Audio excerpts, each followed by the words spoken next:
दोस्तों आज हम समझेंगे उपचयन और अपचयन अपक्रिया। दोनों ही मिलते जुलते शब्द हैं, उपचयन और अपचयन। उपचयन कहते हैं कि पदार्थ में ऑक्सीजन की वृद्धि होना। अभिक्रिया के पश्चात पदार्थ में अगर ऑक्सीजन की वृद्धि हो जाती है तो वो उपचयन कहलाएगा, या हाइड्रोजन का ह्रास हो जाना। इन दोनों में से कोई भी एक चीज हो जाए अभिक्रिया के पश्चात, या तो पदार्थ में ऑक्सीजन की वृद्धि हो जाए या हाइड्रोजन का ह्रास हो जाए, तो वो अभिक्रिया उपचयन अभिक्रिया कहलाएगी। और अपचयन अभिक्रिया में ठीक इसका अपोजिट होता है, उल्टा होता है, पलट होता है।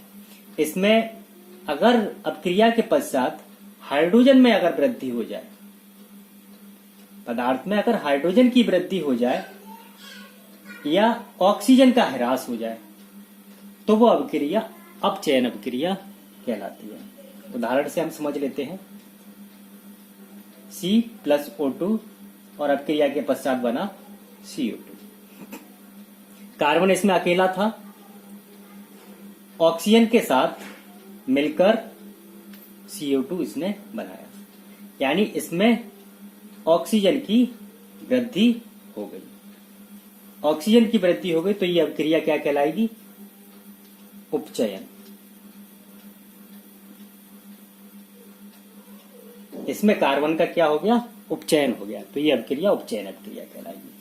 इसी तरह से हम दूसरा उदाहरण देखते हैं। CuO कॉपर ऑक्साइड, हाइड्रोजन से इसने अभिक्रिया की।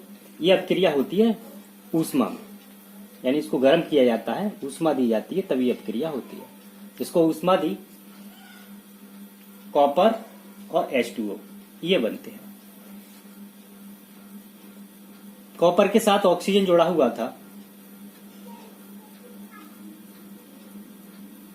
अभिक्रिया के पश्चात इसमें ऑक्सीजन का ह्रास हो गया, यानी ऑक्सीजन का ह्रास हो गया, तो कॉपर का इसमें क्या हो गया?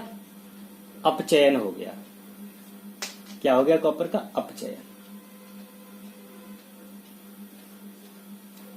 लेकिन यहां हाइड्रोजन अकेला था और यहां ऑक्सीजन इसके साथ जुड़ गया, तो ये क्या हो गया? इसका उपचयन। जिस अभिक्रिया में अपचयन और उपचयन दोनों एक साथ हो जाते हैं, ऐसी अभिक्रिया कहलाती है रेडॉक्स। रेडॉक्स अभिक्रिया। अक्सर पूछ लिया जाता है कि रेडॉक्स अभिक्रिया किसे कहते हैं, तो जिस अभिक्रिया में अपचयन और उपचयन दोनों एक साथ होते हैं वो रेडॉक्स अभिक्रिया कहलाती है।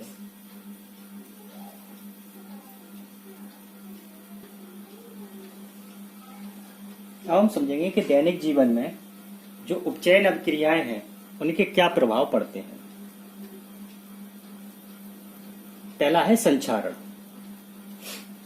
जब कोई धातु नमी और वायु के संपर्क में आती है तो वो संक्षारित हो जाती है। संक्षारित का मतलब यानी धातु का क्षरण हो जाता है, वो कमजोर हो जाती है।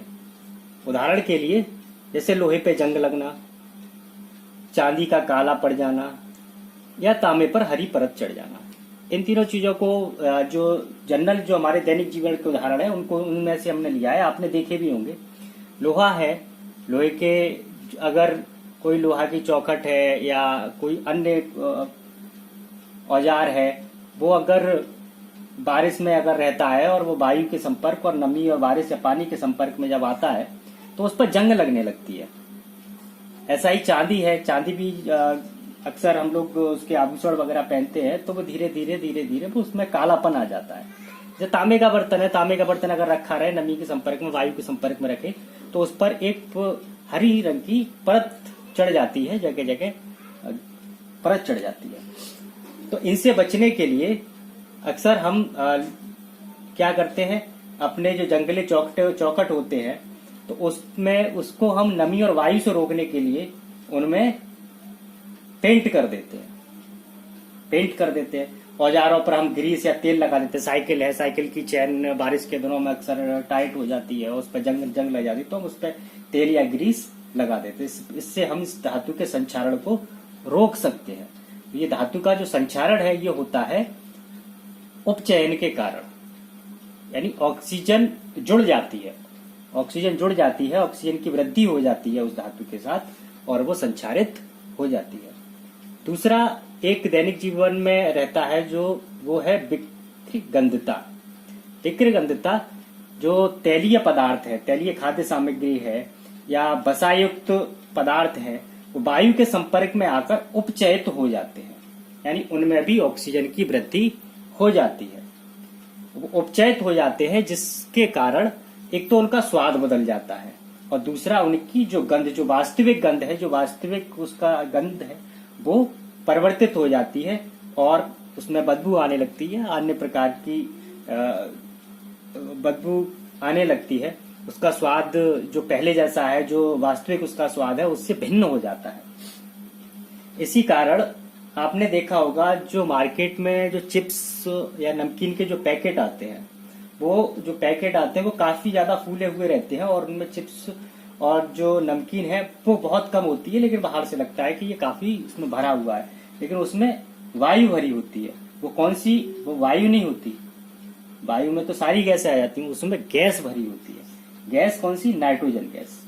उसमें नाइट्रोजन गैस भर दी जाती है, जिससे वो विकृगंधता को रोकती है।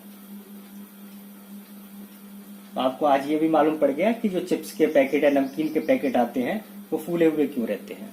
वो विकृगंधता को रोकने के लिए उसमें नाइट्रोजन गैस भर दी जाती है। तो अगर ऑक्सीजन अगर उसमें रहेगी, अगर वायु भर देंगे या कोई अन्य गैस, अगर ऑक्सीजन गैस अगर उसमें भर देंगे, तो जो तैलीय जो उसमें पदार्थ है, जो सामग्री है, जो खाद्य पदार्थ है, वो विकृत हो जाएंगे, वो अब उपचयित हो जाएंगे, ऑक्सीजन के साथ अब क्रिया कर लेंगे, ऑक्सीजन उनके साथ जुड़ जाएगी और उनके स्वाद को और गंध को बदल देगी।